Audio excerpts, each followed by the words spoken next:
while the tainted will be hunted down and exterminated. They shall be slashed, strangled, and slaughtered, beaten, stabbed, and crushed, garroted and impaled, shot and executed without mercy.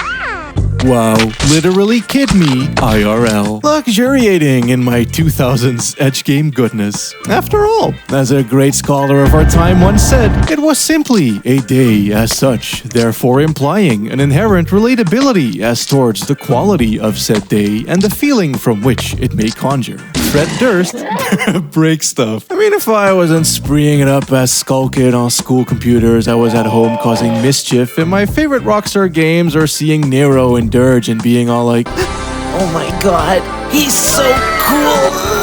Sadly, unlike my PS1, which was chipped, and my Game Boy that was bootleg central, PS2 games I actually had to buy. And by I mean my parents. And by my parents, I mean the two people who were living off of government benefits, drug money, and food stamps, and so hence thus, selective collection on PS2. GTA San Andreas was a surefire win, so yeah, I'm getting that, but Manhunt? Yeah, I don't know. I mean, is this exactly what my 11-year-old ass would love? Yes, but also I didn't know shit about it, other than that I got like banned, but not really or whatever, and that's still about where I am today, and I imagine a fair amount of y'all are too. So, let us to find what this, its sequel, and whatever is going on PSP and Wii was all about.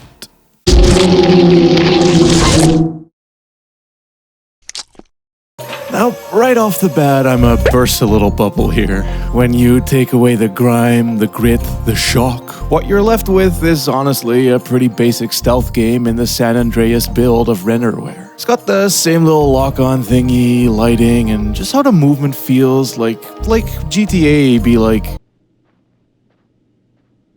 And then Manhunt be like. See? Same thing. And as such, we have some very rudimentary PS2 shadows-based hidden versus unhidden binary icon stealth with Wii basic wall leans, peaks, and strafes. It's not open world or anything, it's rigidly levels-based with gratings at the end even, old school style, ostensibly just strutting on through corridors and bigger places as if MGS level Lego set pieces, all in order to do the titular, titillating, infamous stealth kills. And these actually have a tiny bit of depth to them. See, the GTA lock-on arrows have increasing color intensity the longer you're in range holding kill button, and the redder it go, the more violent a kill will be. Bagging bitches, clubbing clubbers, choking chucklers, poking polices, and so on and so forth. You can do normal melee combat, but it is about as awkward as it was in the PS2 GTAs, and quite a fair bit harder, seeing as Cash has zero combative skills in this regard. So, like most stealth games, it's very much encouraged you avoid. Be that alone or escorting while escorting a hobo or a journalist lady. It looks like this goes all the way to the top. Also, I'm sorry, but this straight up looks like Michigan Report from Hell right now.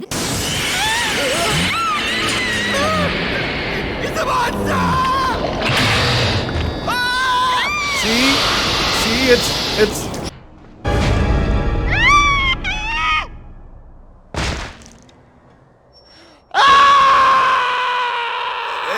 It's lit. Oh my god! It's literally the same game. I probably shouldn't admit this, but I'm getting kind of excited. You can put your little snuff film filter on everything, but the PS2 goofball cuteness is still very present. Though that is what this game is about. James Earl Cash, a dude on death row who instead of being yeeted, gets set loose on the gang-ridden streets of Carter City of GTA radio lore fame. Or, I say loose, he's being tabbed on very closely by the man in his earpiece, and through all of the many cameras, he's seeing this shithole because regardless of how our silent murder man feels about it, he's being roped into starring in a snuff film. So, as the title screen says, turn off the lights, close the drapes, lock the door, then get ready to kill. Whoa! Man, I legit can't tell if these are rats or or walking loafing cats. Anyway, what brings this setup and the rudimentary gameplay together is just how cold and matter-of-fact everything about Manhunt is, tonally speaking. There's very little music for a start other than some amazing drone work and really great crunchy, crispy PS2 locational sounds. What I'd do for a bong hit right now. Just a little something to take the edge off. This is needed for the gameplay. Action-wise, you can use it to distract or lure enemies away from their pathy rigidity, but also because the camera fucking sucks. It's not 360, roundable, or really movable much at all. The moment you hit that right analog, first person, you go. So Cash has to rely on the detailless radar map, his head tracking, and the stereo audio to have any modicum of spatial awareness up in this bitch. He can lean and do his little wall peeky peeks with the D-pad, but not actually from the shadows. It's all really stiff and harsh. The level design, too, is hecka angular, with tight corridors and stark corners filled to the brim with objects that once nudged will make position-revealing sounds. Manhunt is not a game one ought to be running through. You gotta take it slow until you know the down low, you know?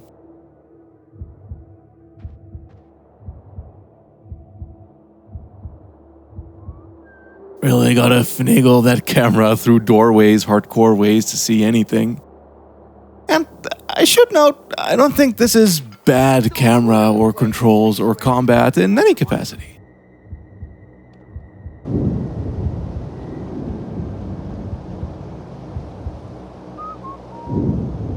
As far as I can tell, this is a intentionally hostile to the player game because it takes place in a kill or be killed world and you're here to kill, so be cautious, basically. Cause also, even when you can get a good angle, it can still be hard to make out what's what due to the grain or the muted color palettes or the fact that there's already so much movement in a given scene.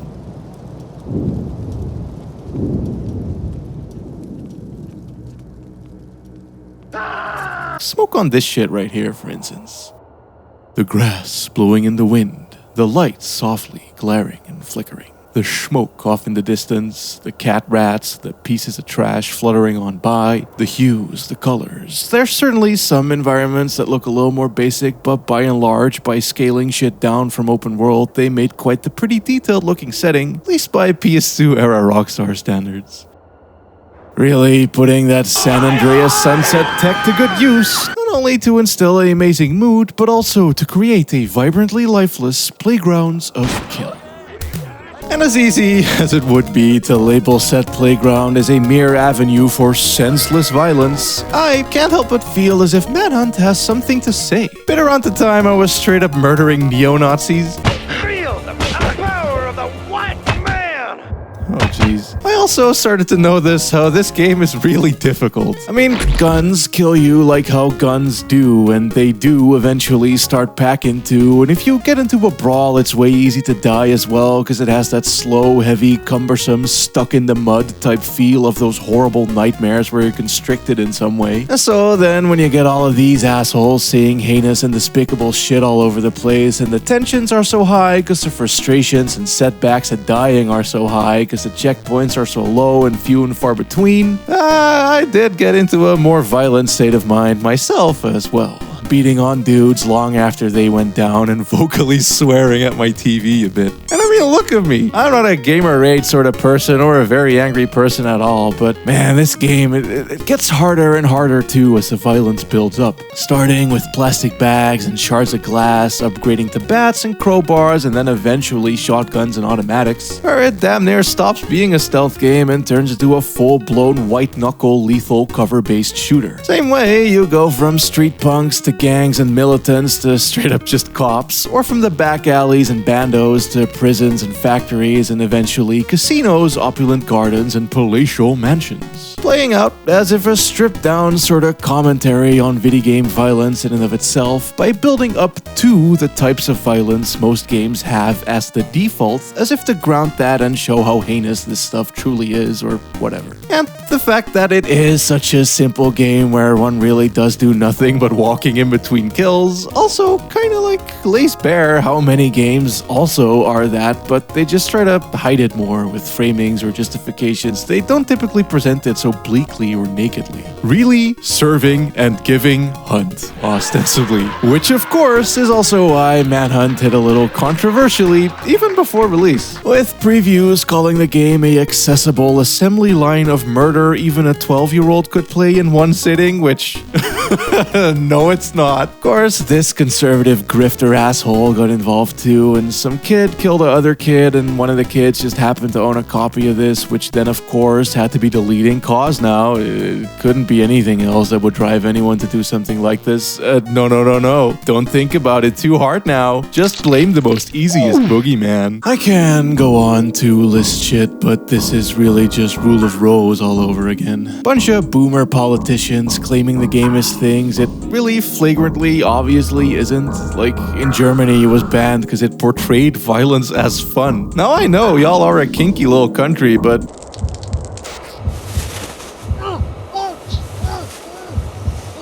what about this screams fun to you? And in many other places it was given hard adult ratings, which I mean, I don't know, whatever, but there's a variety of reasons as to why I think such a rating being tantamount to a ban is pretty beefily problematic. Like, yes, sure, it's not sunny, happy, funny PS2 time like Final Fantasy X is. And, maybe don't buy one of these figures for your 9-year-old. I don't know. You be the judge. I ain't no parent. I had RE4 as a kid, and that's about as gory as this. It did scare the shit out of me, and I loved it to bits.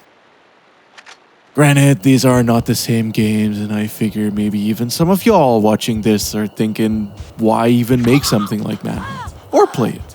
Think of the good taste.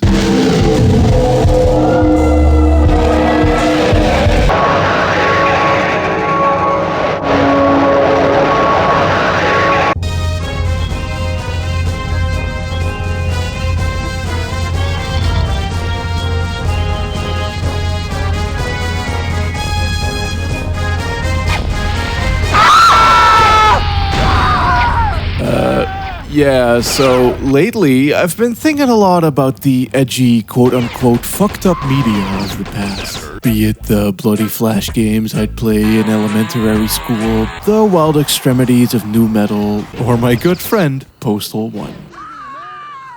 And how these things were brought on by the fears, frustrations, worries, concerns, and taboos of the latter half of the 90s and early 2000s. Be it Concubine, or That One Tragedy, or censorship efforts towards video games and rap and metal music. Shit like this is why Postal 2 has protesters outside of the Running with Scissors offices and tons of bin references. Now, today, obviously, that specific zeitgeist is gonna hit different because we have different things on our minds now, and where it's more than a little bit hard to see how fucking Postal is supposed to relate to, say, the plight of the Palestinian or Congolese people. I do very much think that as much as things change, they also kinda stay the same. The content changes, but the context doesn't, is how I've grown to formulate it for myself. Like the terms, the cultures, the conflicts, the powers, the countries, those change. But the framework behind these things, their root causes, if you will, I'm not sure really ever do.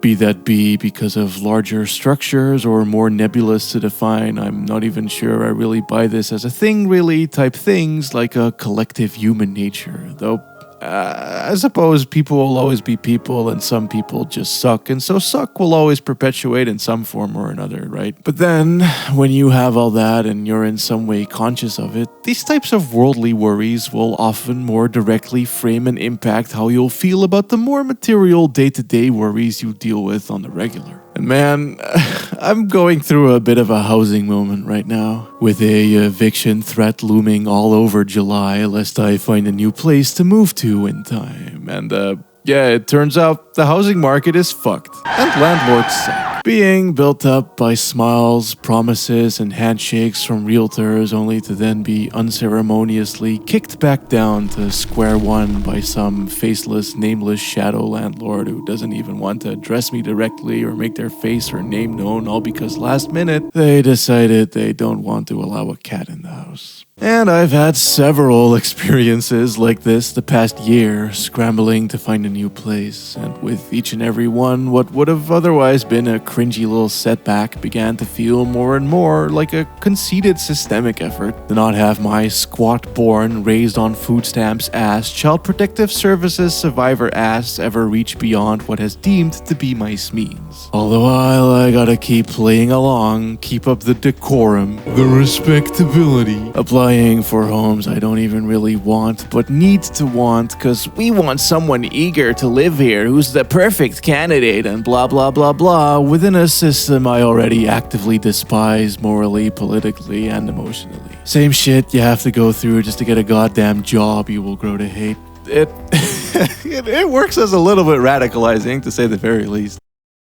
Bitch, I am armed and dangerous. So yeah, I've been blasting Body Count's Cop Killer a lot lately. I've been thinking a lot about nu metal and gangsta rap and the edgy media of the late 90s and early 2000s and the anger and frustrations it expressed. Perhaps 'twas a more undirected, impotent rage at times at the time, but a rage I think is re-resonating with a lot of folks for similar reasons as to what I mentioned today, because sometimes you do just wake up and everything is fucked and everybody sucks, and I do want to justify ripping someone's head off, preferably a landlord's. And because of that, I think there's legit value in making media this angry or ugly or edgy, be it a catharsis or a processing of or merely a highlighting of and even a railing against. Besides, I love shit and piss places like this. Like, mentally, often I am here. The early 10s horror boom cozy coded the heck out of environments and sounds like this for me, so any game that'll let me creep around the underground is a friend of mine. As such, I say Gunbate Manhunt, Gunbate Skull Kid, Gunbate Postal, and Gunbate Limp Bizkit or Corn. I feel you. I get it.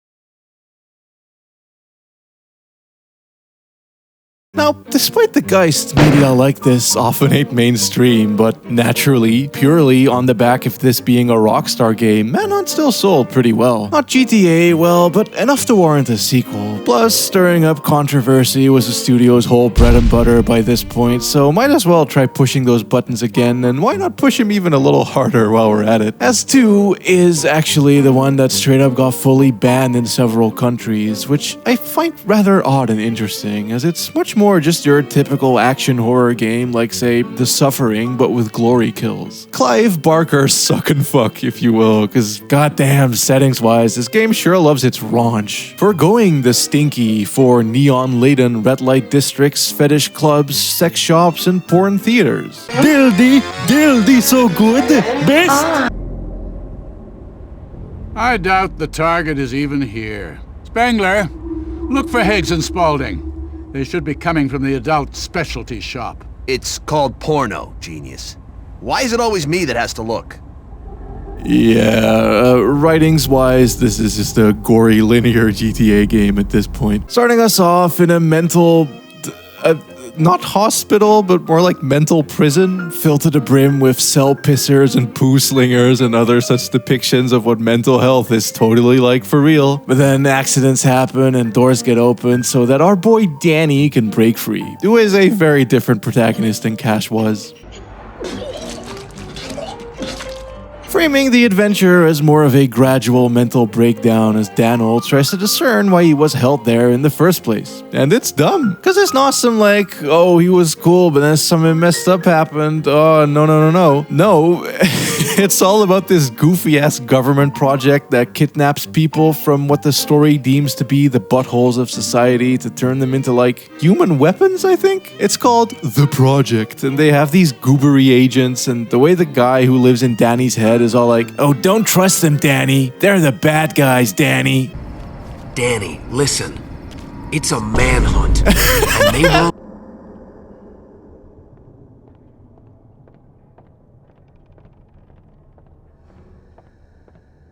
Atmospherically, I also find the audio mix a tad bizarre. Thing is, the footsteps or environmental sounds and ambience can be barely audible up against the voice barks or cutscenes and the gunfire.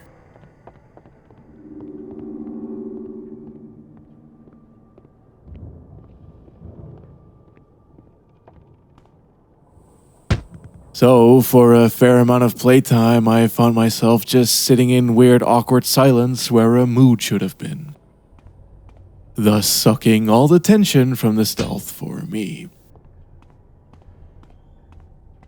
What doesn't help is that it keeps the same sort of ominous drone hum for most of the experience. Whether it be combat, sneaking, key hunting, or button searching, the drone keeps on droning on. So, more so than tension, I get the impression it's trying to instill a sort of stress, a madness even, which I'm gonna say was the dissociative point, but what I can't say was that I gave a shit about Danny or his backstory, resulting in said tone reading as flatly for me as the audio mix did. For what it's worth, they compensated the heck out of this loss in oral spatial awareness by making things a little easier, if only really by having far less enemies and more checkpoints. As much as I love the OG as a cool, unique horror experience, that bitch is about as difficult as playing Sekiro with Vice City combat, and they do a whole lot here to set it aside from those Grand Theft roots. Or, I guess it even serves as a root in and of itself, really. Having movement and combat of a similar weight and heft-based grounded physicsy realism as the weirdly closely released afterwards GTA 4. Which in this instance makes enemies quite susceptible to stun locking. Guns also suck fuck cause half of the bullets miss, and cover isn't nearly as set in stone of a thing as it was, and so we're also showered in ammo and health points. Even added some funny Yakuza-esque heat move kills of the contextual variety, and overall it's sorta cute to see what feels like a type of testing ground for 4's grounding. Beta vibes certainly would explain the shitty audio, though given that they had to slather the kills in filters, maybe for similarly censorshipian reasons they also had to cut tons of content. Who knows? Regardless, yeah, if 1 is a snuff film, then 2 to me is Grindhouse. And sadly, I think Grindhouse, at least the throwback aesthetic version of it, is sorta lame and try-hard. If maybe funny silly at times, though. Boy howdy, do we ever get wacky with it here? So wacky we get a dog damn Wii version, which, I mean, you know, not to be all like, the baby console, but that is at least a little discordant, you gotta admit. Just like how I can't believe that this exists. The original Postal on dag nabbin Nintendo Switch. Defend yourself against gun-crazy vigilantes, trigger-happy police officers, trained and efficient SWAT military squad, the quintessential marching band, and angry ostriches. Whoa! Man, they make this game sound like a wacky good time. But nah, I say this cause... hello? Why is... Wiimote? Hold on. So I was like, why isn't the Wiimote turning on? I got a point at the thing is not turning on, but I took the battery thing off to check, and there's like white shit in here, and oh no. Luckily, the battery cum didn't fully crash the party, because imagine missing out on this tutorial. Cause Yeah, you do the kills through gestures now. Not just activating them either, but during too, and even the melee one does flailingly. Is this stupid? Yeah. But is it also weirdly satisfying? Yeah. See, there's something very visceral or primal or whatever about physically, violently stabbing, slashing, and flailing in a fit of panic or rage. With sound effects, timing, and the Wii speaker and vibration all working in glorious cohesion, the staying hidden minigame here is also much better because you have to stay completely still physically instead of it being a lame and, quite frankly, poorly telegraphed QTE, and overall, they retooled bits of this game to be even easier. There's a fucking sledgehammer in the prison now, for instance, and the bag at the start of level 2 you'd normally have to go out of your way to get now neatly flows into the sneak pattern. Enemies drop more health items even more, even though I needed them even less, and the feel of things generally is just nicer, honestly. Weird as it is, playing Manhunt with my magenta Princess Peach Wiimote, it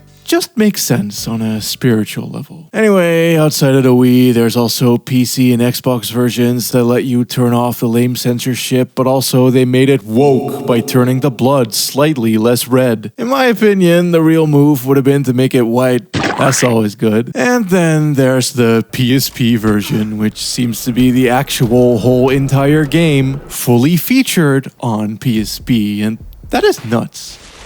I guess Rockstar did do stuff like Vice City Stories, which is a PS2 level game that did get backported to PS2 too, but seeing an actual PS2 game, a late one at that, 1-2-1 on PSP is still really impressive. I mean, I'm not like a collectoid or a retroid, but Vice City Stories did make me realize how much novelty value there is in playing shit like this on original hardware over, say, PP, SSPP, or Vita TV. See, aside from the dang, look at this thing go factor, the Dreas lighting doing Vice colors through real PSP component output is such a warm, fuzzy, beautiful sight to behold. Like, whatever is happening here, in between the more simpler draw distances and renderings of the hardware and the combo of 2 gens of GTAs, with the San An smog dirtying up the hues summing proper, is resulting in sunsets that are straight up inventing colors, I think. Oh, shh.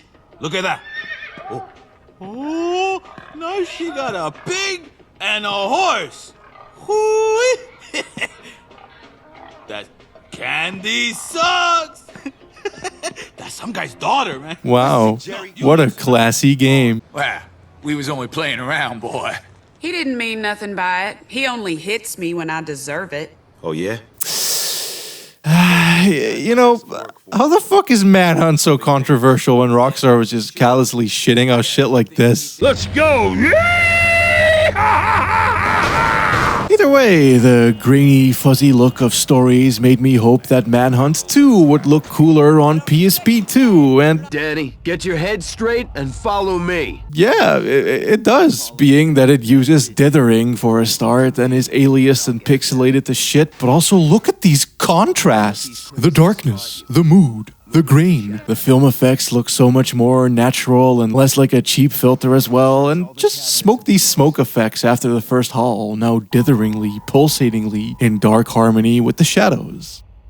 That are pure, actual black this time around, same way the red from the alarm lights hits so much more vibrantly too. Fascinatingly though, the Wii version also used dithering patterns, but super high-res ones that I'm not sure YouTube would even show, but the video effect is a lot more subtle here because of them as well. It do be weird how it even got any ports at all though, given that this game was basically illegal contraband in most places at one point. Big chains like Walmart or GameStop refused to sell it. The console publishers said they might not even allow it to be publishers onto their systems officially. Again, this asshole got involved and the murder thing surrounding one, despite there being no evidence that a murder being linked to Manhunt directly, loomed heavily, making it so that it would not be allowed release in damn near any territory.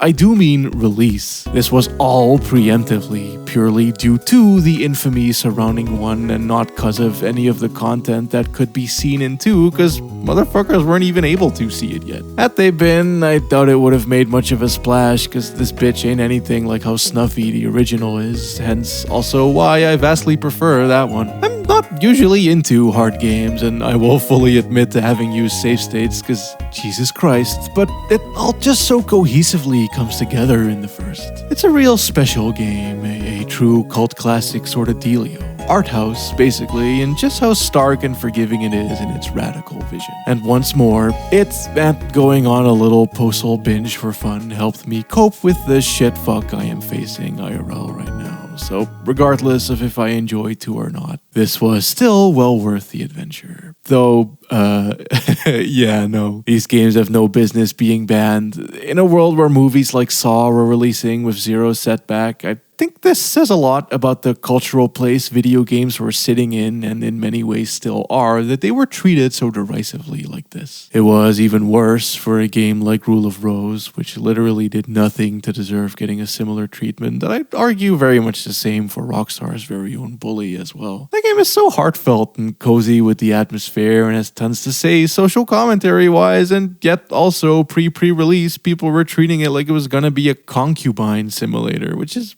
messed up. Rockstar would never release anything that stupid, offensive, heinous, or dumb. Man, they just gave up. They didn't even think of like a joke or a pun. They were just, no, let's just, let's just call it fuck. That's a brand.